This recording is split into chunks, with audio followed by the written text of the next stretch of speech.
Sir, आज फर्रुखनगर शहर के हालात किसी से छुपे नहीं है और आप कांग्रेस पार्टी में अपना एक अलग कद रखते हैं। क्या कहना चाहेंगे यहाँ की दशा और दिशा पर? क्या व्यवस्था यहाँ की खराब है? कहाँ कहाँ आला अधिकारियों पर आरोप लगे हैं कि वो काम नहीं करते? क्या रोडों की दशाएं हैं?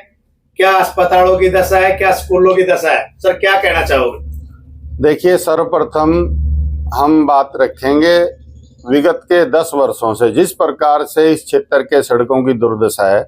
हालांकि सड़कों में सुधार हुआ है, लेकिन जिस प्रकार से यहाँ पे औद्योगिक विकास हो रहा है उस हिसाब से यहाँ 4 मार्गी सड़कें होनी चाहिए फर्रुखनगर के सब से कनेक्टेड सभी रोड की, लेकिन वो तो नहीं हुई। इसके अलावा हम अगर डाबोदा मोड़ से देखें और फर्रुखनगर अनाज मंडी तक और आपके ये बिजली बोर्ड तक, इतना बुरा हाल है, इतनी जर्जर अवस्था में सड़कें हैं कि सड़क नहीं है, गड्ढे ही गड्ढे हैं। और आप इस क्षेत्र के जो भी यहाँ बाहर से आगंतुक हैं, जो भी यहाँ के लोग हैं, जिस तरह से दिन रात लोग आते जाते हैं, बहुत ही जानलेवा सड़कें हैं।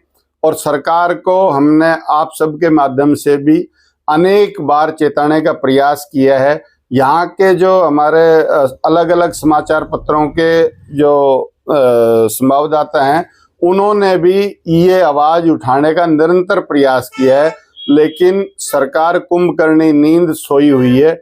इस विषय में हमने अब सरकार का दुखद आभार व्यक्त किया है।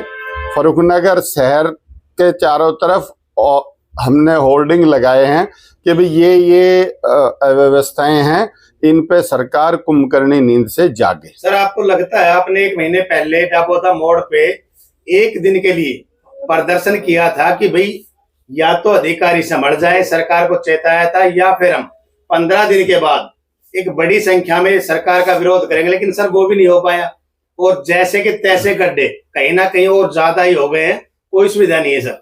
उसका कारण ये था कि उसके बाद जिस तरह से विषय आया कि भी तुरंत यहाँ चुनाव होने वाले हैं, तो हमें ये था कि भी चुनाव के बीच में इस तरह का व्यवधान ठीक नहीं है। लेकिन कितनी गलत बात है, आज करीब 2 वर्ष के आसपास हो गया फर्रुखनगर का नगर पालिका का एडमिनिस्ट्रेशन नियुक्त हुए, और जिस तरह से नगर पालिका में भी पूरा भ्रष्टाचार व्याप्त है, और जो भी प्रशासक महोदय लगाए गए हैं, निस्संदेह उन्होंने जो नगर पालिका फर्रुखनगर का भ्रष्टाचार है उस पर पूरी तरह से आंख बंद कर रखी है। और इसके अलावा अगर हम बिजली की बात करें, विगत के करीब 7, 8, 10 दिन से जो कारोला फीडर की विषय है, उसमें बिजली की जो एक निर्धारित आपूर्ति का समय है, उस समय पे भी बिजली नहीं आ रही है। पिछले 35-36 दिन में किसानों को ट्यूबवेल की बिजली की कोई जरूरत नहीं थी, लेकिन अब चूंकि मौसम गर्म हो गया और गेहूं की फसल को पानी की अविलंब जरूरत है, और अब बिजली की व्यवस्था सुचारू नहीं है, इस पे भी किसानों को बहुत भारी रोष। तहसील के विषय में क्या कहना चाहेंगे सर? पटवारियों की लिस्ट जारी हुई सरकार की तरफ से, उनमें फर्रुखनगर तहसील के पटवारियों का भी भ्रष्टाचार में नाम आया, क्या कहना चाहेंगे सर? देखिए, ना कि सिर्फ फर्रुखनगर अपितु पूरे हरियाणा के राजस्व विभाग में भ्रष्टाचार व्याप्त है। और जिस तरह से फर्रुखनगर तहसील के पटवारियों का नाम इस भ्रष्टाचार की लिस्ट में आया है, प्रत्यक्ष को प्रमाण की आवश्यकता नहीं है। बिल्कुल भ्रष्टाचार यहाँ नगर पालिका में भी और तहसील में भी चरम सीमा पे है। जिस प्रकार से अनऑथराइज कॉलोनीज यहाँ फर्रुखनगर क्षेत्र में बनी है, वो इसका जीता जागता उदाहरण है। प्रशासन की मूक सहमति के बिना भ्रष्टाचार के इतना बड़ा कॉलोनाइजेशन नहीं हो सकता। सर, आपको लगता नहीं है पार्टियों के नेता जनता के साथ खेल खेल रहे हैं, चाहे वो आम आदमी पार्टी के हो, कांग्रेस को या बीजेपी के हो? प्रत्येक नेता अपनी चढ़ाने में लगे कि भाई मैं जनता के सुधार में काम करूंगा।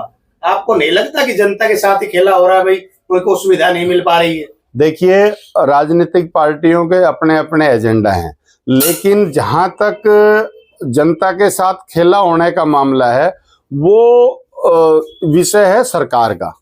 जो वर्तमान में सरकार है, सरकार की ये जिम्मेदारी है कि वो जनता के जीवन में सुधार लाए, शिक्षा में सुधार लाए। शिक्षा की बात करें, जो हमारे यहाँ का गर्ल्स स्कूल है, फर्रुखनगर का एकमात्र लड़कियों का स्कूल है, और जिस प्रकार से वहाँ बिल्डिंग नहीं है, क्या हालात हैं, हमने अनेक बार आवाज उठाई, लेकिन हम आवाज उठाते रहते हैं, सुनने वाला कोई नहीं है। सबकी सामूहिक जिम्मेदारी है, जो यहाँ के उपायुक्त हैं, जो यहाँ के तहसीलदार हैं, जो कंसर्न एसडीएम पटौदी हैं, सब निरंतर सबके संज्ञान में है, लेकिन किसी ने कोई उस लिहाज से शिक्षा पे, स्वास्थ्य पे नई बिल्डिंग बना दी। लेकिन आप सभी साथियों ने, पत्रकारों ने कितनी बार आवाज उठाई है फर्रुखनगर के अस्पताल की, लेकिन ढाक के वही ढाई पाते हैं।